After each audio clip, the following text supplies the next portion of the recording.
So let me ask you about this, because Todd Blanche said that's dead. The lawyer said in court, for the Department of Justice said in court, that's dead. Donald Trump was on TV this morning, and he said this.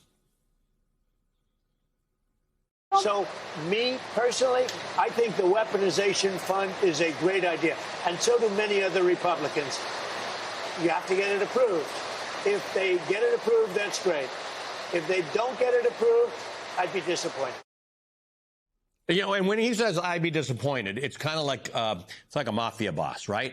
It's like it'd be unfortunate if something were to happen to you if you voted against me. And he does that. He's got a protection racket. He runs candidates against people who do that. So what do you take from that? Donald Trump is actually not on the same page as his hand-picked defense attorney, Todd Blanche, on this one.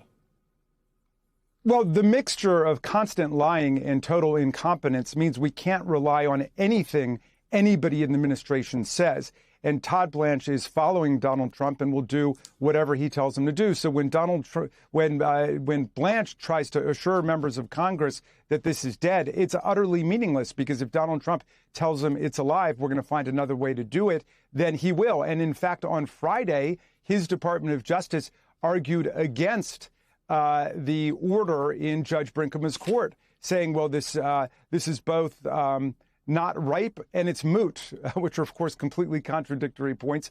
But in any event, anything to give themselves maximum discretion to revive it when they want. That's why Congress needs to vote on this. And I've got legislation simply to say we're shutting down the anti-weaponization fund, and we're shutting down any substitute they may come up with. You cannot take government dollars, 1.8 billion of them, give them to the president to pass out as he sees fit. It violates Article 1 of the Constitution. It violates Article 3 of the Constitution. They're not a court deciding cases and controversies, despite the fact that they're talking about adjudicating these cases. The whole thing is absurd. The entire plan is an assault on our constitutional order.